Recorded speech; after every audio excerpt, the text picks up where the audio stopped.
estamos hablando en esta secuencia de temas la importancia de renunciar a todo por servir a Jesucristo. Y en la primera parte hablamos de renunciar al pecado, en la segunda parte hablamos de renunciar al pasado y hoy vamos a hablar de renunciar a nuestras aspiraciones. Todos tenemos deseos, ¿o no, mis queridos? Todos tenemos anhelos, todos tenemos un deseo de llegar a algún lugar y hacer algo importante con nuestras vidas. El problema con nuestros deseos y anhelos que en la mayoría no se cumplen como nosotros esperamos. A veces suceden vicisitudes que cambian completamente nuestros planes.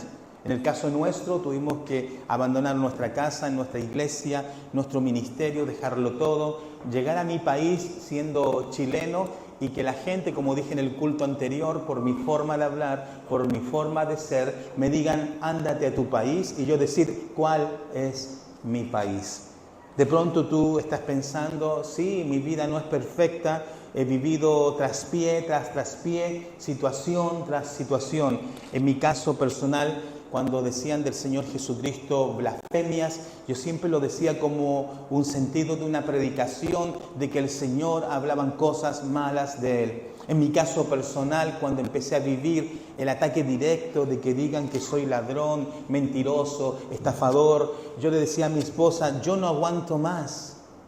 Y estando un día yo parado en un edificio, porque trabajo en la construcción, en el piso número 20, me paré a la orilla del edificio y me acuerdo muy claro, 20 pisos hacia abajo, y dije, me lanzo, porque ya no puedo soportar esto. Y de pronto es como que el Espíritu Santo me jala, me acuesto en la alfombra y llamo a mi esposa por teléfono. Le digo, Greta, necesito hablar contigo porque si me paro, me lanzo. Cuando usted decide acudir al llamado de Dios, jamás usted se va a imaginar lo duro que es el proceso. Pero ¿sabe? Yo le quiero contar un secreto que no salga de Ecuador. Amén. Pero yo hice 9 años silencio. ¿Por qué? Porque era el mandato del Señor hacer silencio. El Señor dice que Jesús, cuando le maldecían, no respondía con maldición, sino que encomendaba la causa al que juzga justamente. El silencio en el llamado de Dios es la herramienta más poderosa para dejar que el Señor haga lo que tenga que hacer. Por eso, cuando hablamos de la importancia de renunciar a nuestras aspiraciones, en Gálatas 2:20 dijimos en la mañana, con Cristo estoy juntamente crucificado y ya no vivo yo, mas Cristo vive en mí, y lo que ahora vivo en la carne lo vivo en la fe del Hijo de Dios. Y al final es la frase que vamos a ocupar, el cual me amó y se entregó a sí mismo por mí. ¿Cuántos están felices por ser hijos de Dios? Pero el resultado de que usted sea hijo de Dios es una entrega, diga renuncia, diga sacrificio. Esos 3 elementos están conjugados en lo que Jesús hizo por cada uno de nosotros, mis queridos hermanos.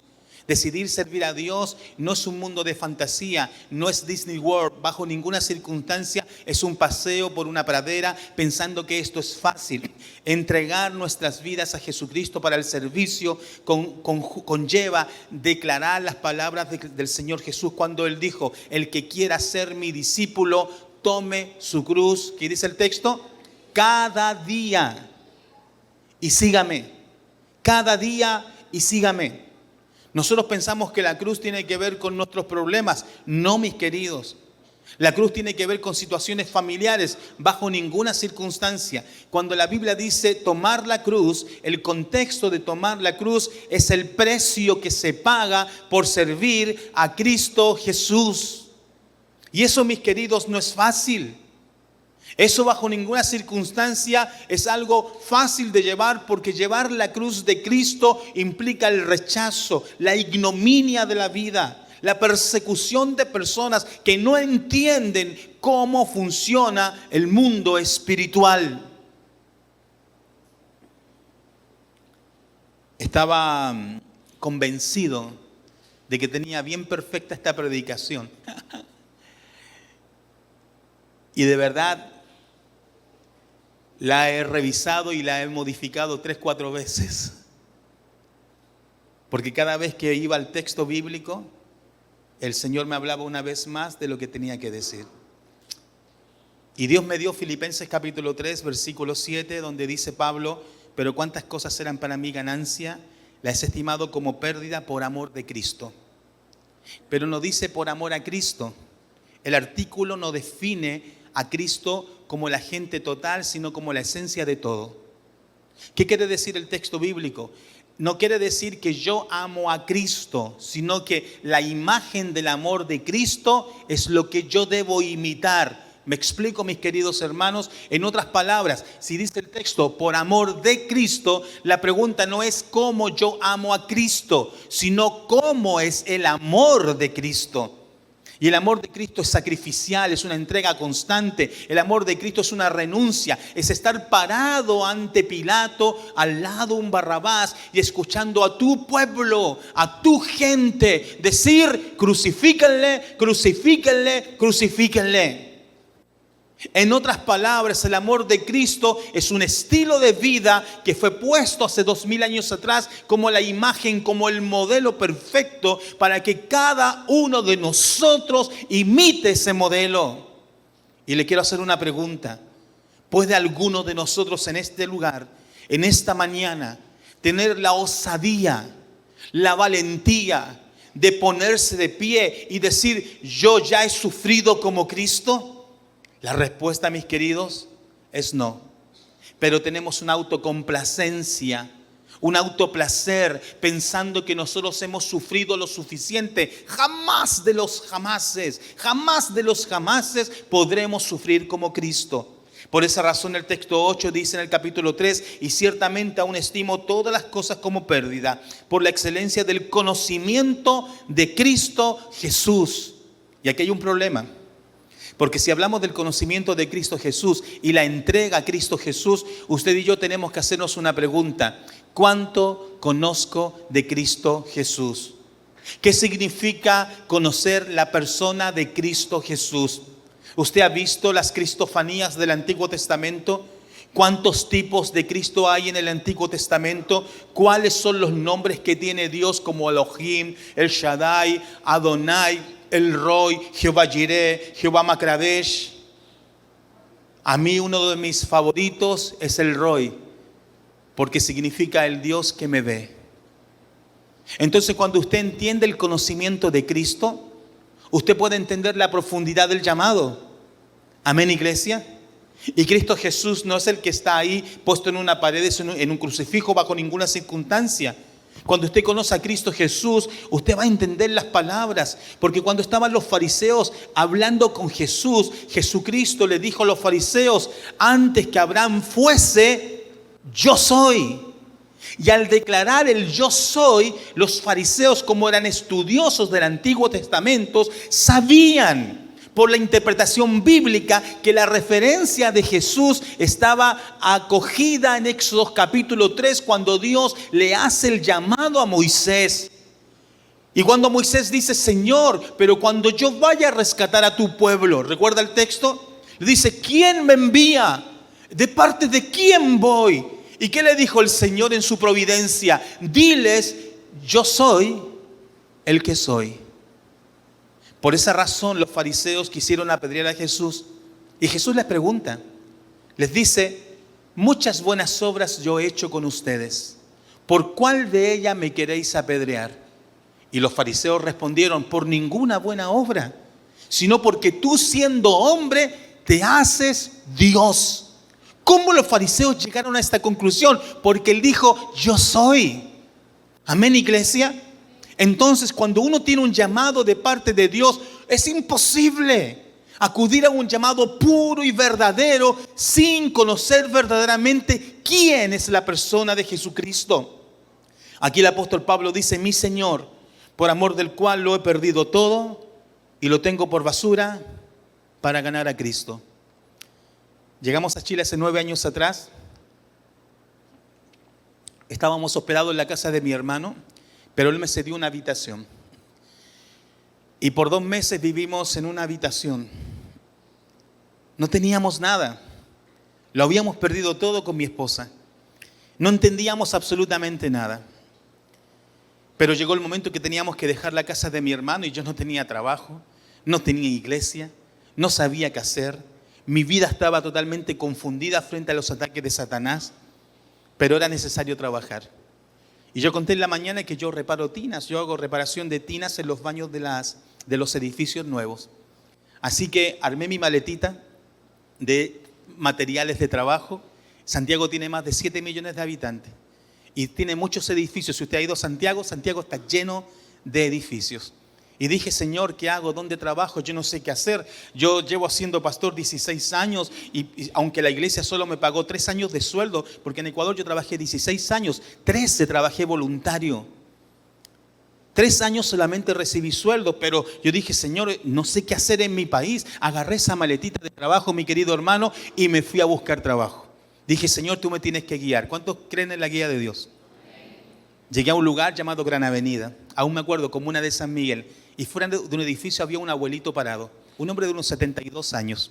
Aunque yo estoy avanzando en la edad y ya no lo encuentro tan abuelito, porque mientras avanza uno en la edad, uno ya dice, no, uno no es tan viejo. Y le pregunto al hombre, le digo, Señor, mire, yo soy un maestro que repara tinas. Es un trabajo yo sé que en Ecuador no se hace, ¿cierto? Y yo le dije al hombre, usted no necesitará en este edificio que reparen tinas. Y el hombre me dice, ¿sabe qué? Justo estaba parado afuera del edificio diciendo, ¿quién va a reparar las tinas de mi edificio? Me dice, entre maestro.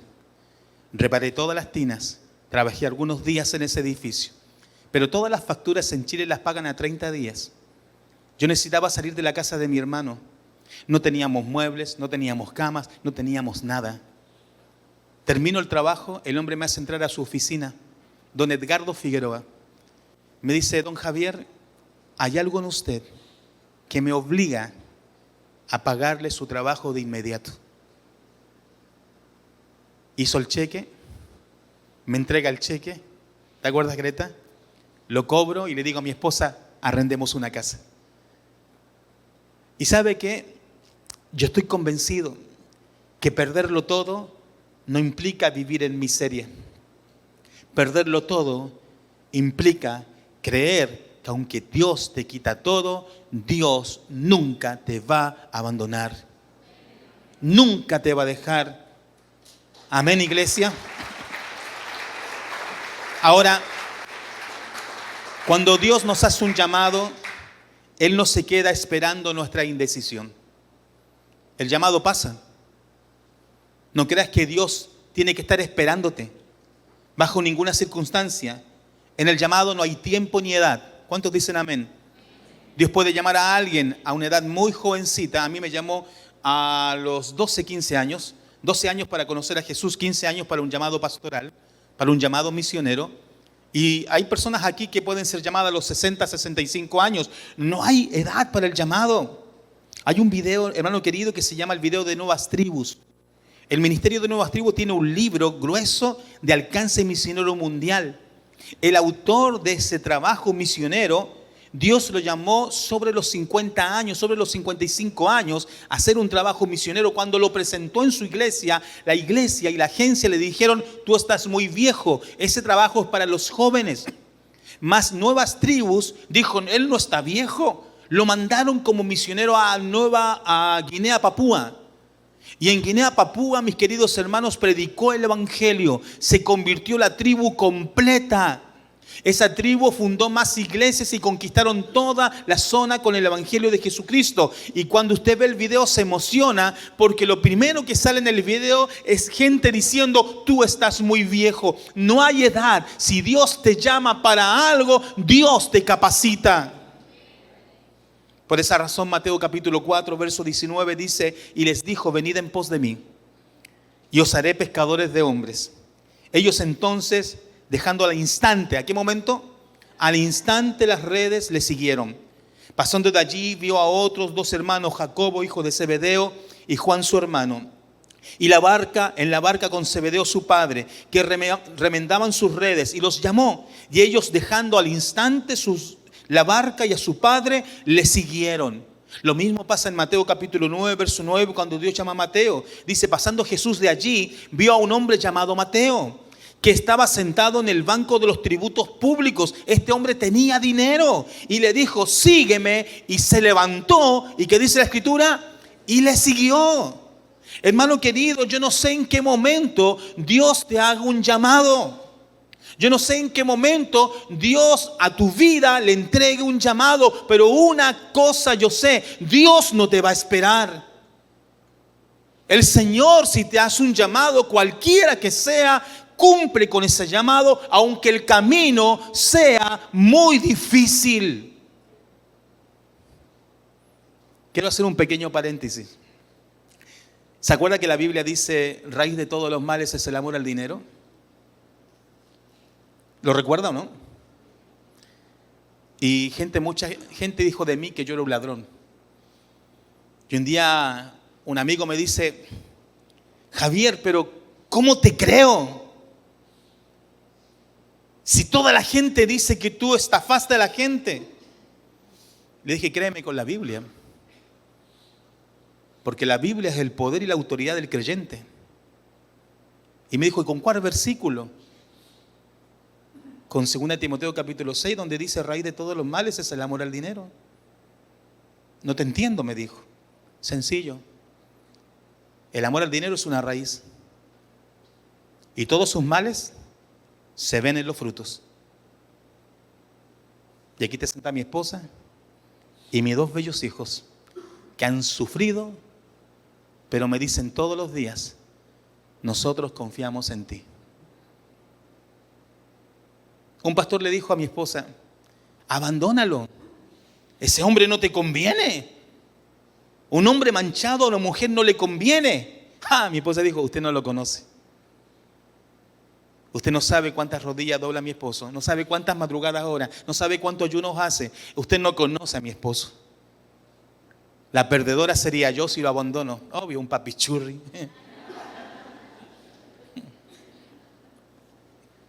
Nunca se olvide, el criterio de un hijo de Dios debe ser basado en la palabra de Dios. ¿Cuántos dicen amén a eso? Vea la vida de alguien y usted sabrá si lo que dicen es verdad o es mentira. En Romanos capítulo 11, versículo 29, Pablo nos recuerda algo muy importante. Dice, porque irrevocables son los dones y el llamamiento de Dios. Diga irrevocable. Si usted no acude al llamado de Dios, el llamado, olvídate, no es que Dios dice, ay, me equivoqué, ya me he equivocado. Dios no va a hacer eso. Dios, cuando llama a alguien a servirle en un área, le aseguro que ese llamado y esos dones que Dios te entregó son irrevocables. Mire, la música no es un don, es un talento, pero presidir es un don. ¿Me explico bien, mis queridos? Y hay hombres y mujeres de Dios que cuando suben al altar y ministran a la iglesia, la presencia de Dios se manifiesta. Y si ese hombre está sentado, no acudiendo a su llamado, la iglesia pierde. Amados hermanos, todos ustedes, todos nosotros tenemos un llamado de Dios. Todos nosotros tenemos un propósito dentro del reino de Dios. Algunos quizás tienen un llamado administrativo y tienen que hacer empresas para que el reino crezca. Pero quizás otro tiene un llamado para hacer un hogar de menores porque tiene el don de misericordia y muchos niños serán alcanzados. Una cosa yo sé, el don y el llamado es irrevocable. Cada hijo de Dios tiene ese llamado dentro del reino. Solo una correcta intimidad con Dios podrás escuchar su voz para acudir a tu llamado. Cuando nosotros decidimos fundar la iglesia en Chile, contra todo pronóstico, contra toda palabra mentirosa sobre nuestras vidas, yo llego a la iglesia donde me estaba congregando y le digo al pastor, pastor, permíteme despedir de la iglesia. ¿Y por qué? Es que voy a fundar una iglesia. Tú estás loco, tú no puedes fundar una iglesia. Alguien como tú no puede. ¿Cómo estás haciendo eso? Tengo un llamado. Y si tuve que abandonar mi amado Ecuador, porque yo siempre digo, yo me siento más guayaco que los mismos guayacos. Habla serio, mi brother. Era necesario acudir al llamado de Dios. El pastor dijo, bueno, despídete de la iglesia. Y le digo a la iglesia, mis queridos hermanos, oren por nosotros, vamos a fundar una iglesia con mi esposa. Les pido por favor que oren porque le pedí a Dios 100 sillas. Y yo le había pedido a Dios 100 sillas. Terminó el culto, me quedé sentado adelante, toda la gente se fue y yo sentí una sensación de amargura. ¿Le ha pasado eso alguna vez? ¿Que usted siente que todo está en contra? ¿Usted siente que nada funciona? ¿Usted siente que Dios tiene un plan con usted, pero pareciera que ni siquiera Dios está interesado en el plan? Pero no, eso no es así, esa es la voz del diablo. La voz de Dios es perfecta, amén, mis queridos. Y nos sentamos adelante y se acerca un hombre, Cristian. Me dice, Pastor Zúñiga, le quiero decir algo, con voz de chileno. Yo no soy cristiano. Eso suena bien. Y mi hija me insistió que yo venga hoy a la iglesia y me insistió, y tanto me insistió que hoy día yo vine a la iglesia. Y ya sé por qué vine a la iglesia. Mire, yo soy dueño de un negocio de banquetería y tengo guardada en mi casa 100 sillas que no ocupo. Se las doy. ¿Dónde se las voy a dejar sus sillas para que forme su iglesia? ¿Cómo? ¿Cómo ocurre algo que ni en el mejor pronóstico de tu vida tú pudieses pensar? Es que, mi querido, los dones y el llamamiento son irrevocables. Cuando tú decides obedecer a Dios contra todo pronóstico, Él te respalda aunque nadie crea en tu llamado. Pero existe un llamado universal para la iglesia, que es la misión, y existe un llamado personal para cada creyente, que es el ministerio. Diga misión, diga ministerio.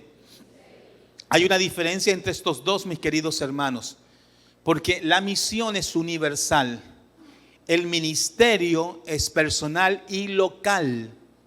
Amén, mi querida iglesia. Y tenemos que entender sumamente claro esto. ¿Por qué razón? Porque la misión es la encomendación que Dios nos da al proclamar el evangelio a toda criatura. En esencia, discípulos haciendo discípulos. Por esa razón en Mateo 28, 19 dice, por tanto, id y haced discípulos, que dice, a todas las naciones. En Marcos capítulo 16 dice, predicad el evangelio a toda criatura. Eso es la misión. ¿La misión de quién? De toda la iglesia, de todo creyente. El apóstol Pablo, en un momento crítico, cuando la gente no quería predicar, dijo, ay de mí si no anunciar el evangelio, porque me es impuesta necesidad. Esa palabra impuesta es la misma palabra que mandato.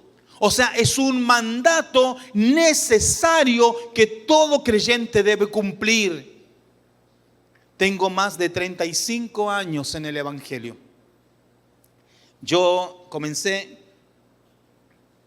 en una organización que se llama Palabra de Vida. No sé si alguien la conoce aquí, el pastor la conoce. Y Palabra de Vida hacía un concurso bíblico.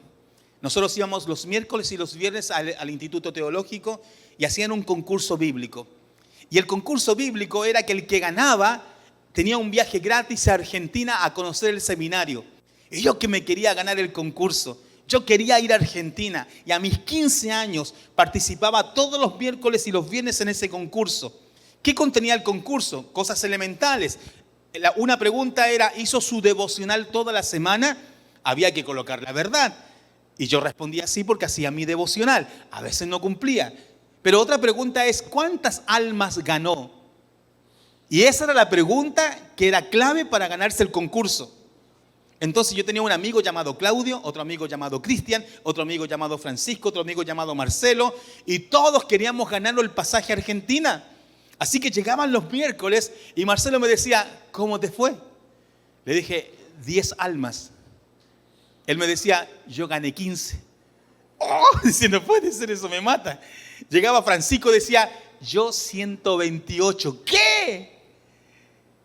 ¿Sabe, hermano querido? Llegó a tal punto el concurso que yo entraba con mi bicicleta a las canchas de fútbol, paraba el partido, decía, lo siento chicos, no pueden seguir jugando porque tengo algo urgente que decirles. Me dicen, ¿qué es lo urgente? Pásame el balón. Reunía a los dos equipos, les predicaba y oraban recibiendo a Cristo. Eso era maravilloso. Mi intención no era buena porque yo me quería ganar el concurso para ir a Argentina, pero sin darme cuenta ocurrió algo. Se hizo una costumbre predicar el evangelio. Y le digo algo, llevo más de 35 años sin faltar una semana. Nunca he faltado. Nunca he faltado de predicarle a alguien el Evangelio de Jesús. Aquí le hago la pregunta, ¿está cumpliendo su misión? Porque usted cree que ministerio es misión, eso no es misión. Misión es salir a predicar el Evangelio. ¿Cuándo fue la última vez que le hablaste a alguien de Jesús?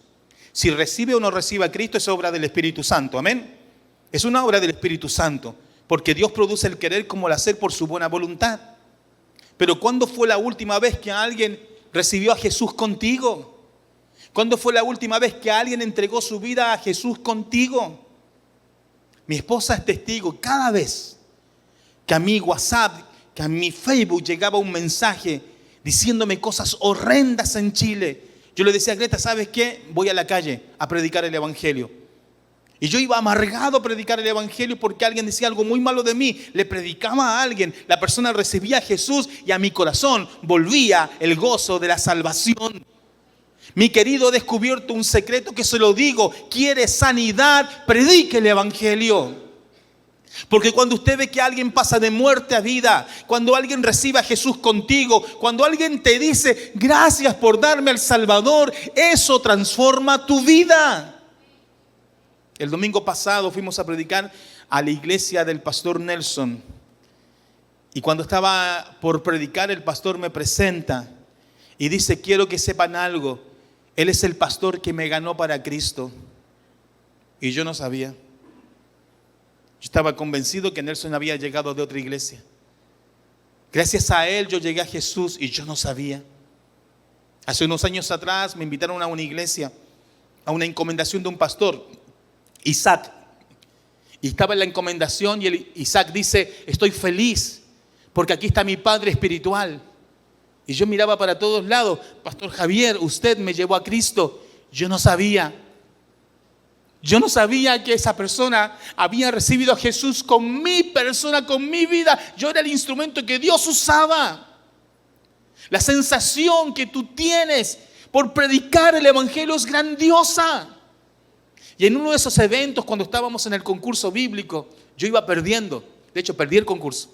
No lo gané. Me gané un libro. Se llama Desafío a Servir. Me fue más útil el libro que mi amigo el viaje. Me lo leí el libro 2 o 3 veces y me fue muy útil para mi vida. Todavía tengo ese libro, ¿cierto, Greta? Y resulta que llego a una casa y golpeo la puerta. Y no salía nadie.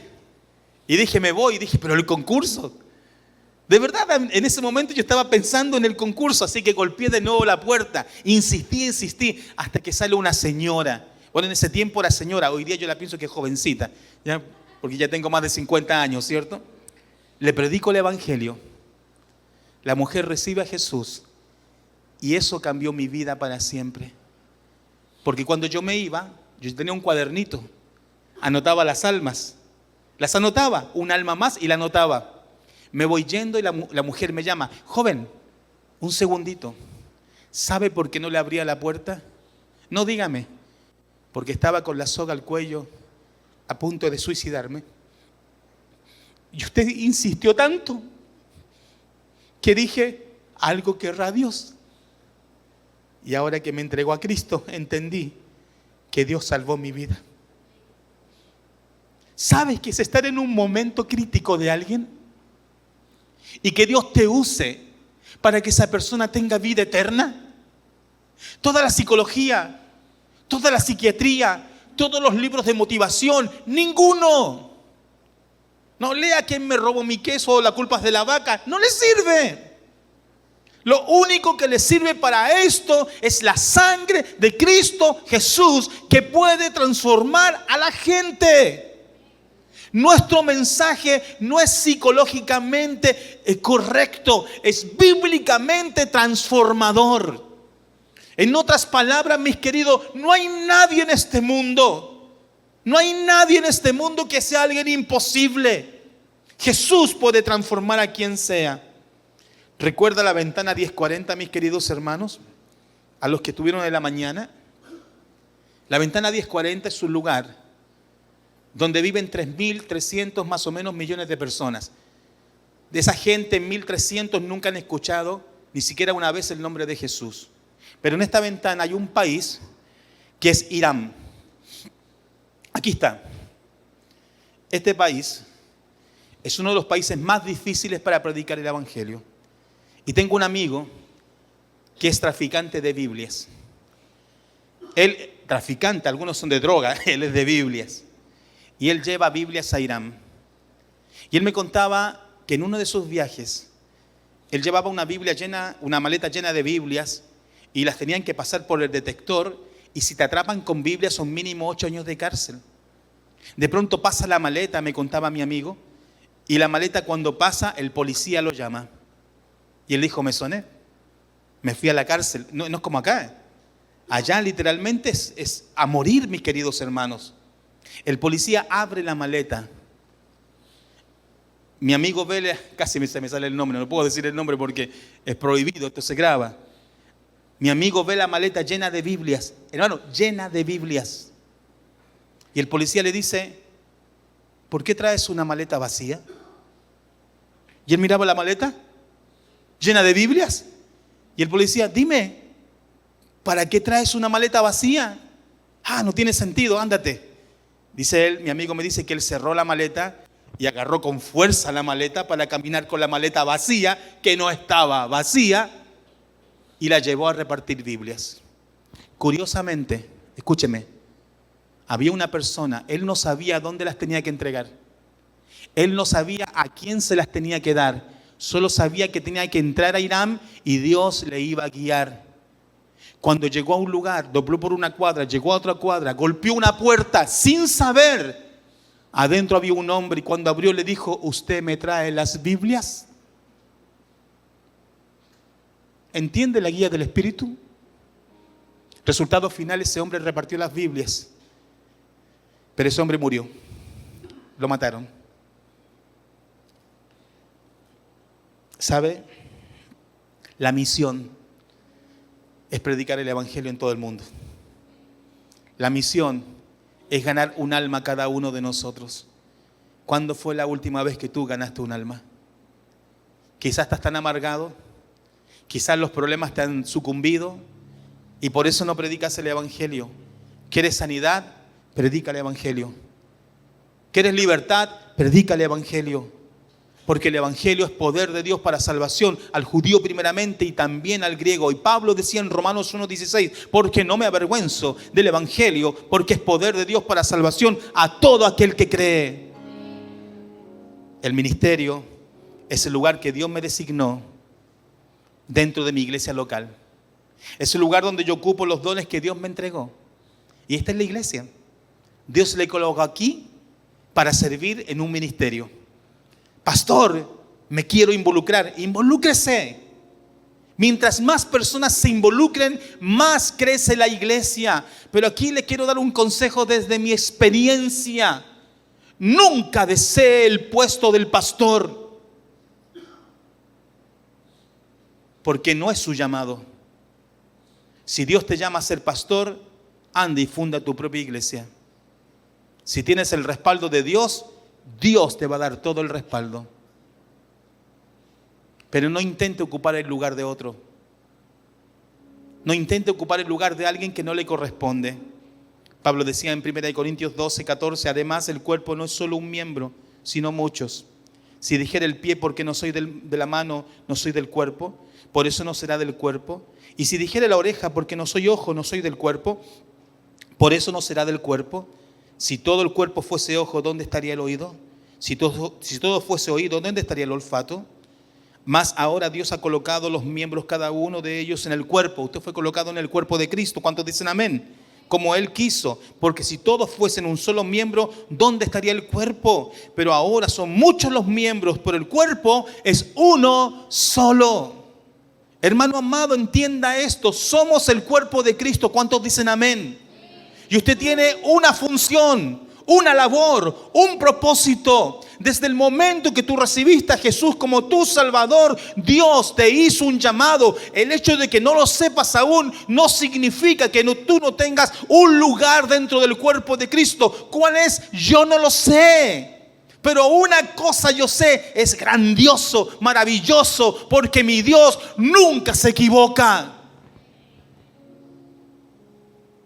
El apóstol Pablo detalla la misión y el ministerio con mucha claridad. Porque usted puede decir, pastor, yo no estoy de acuerdo en misión y ministerio. Mire, Pablo lo dice. Lea conmigo, pero tú, sé sobrio en todo, sopórtalas. Ajá.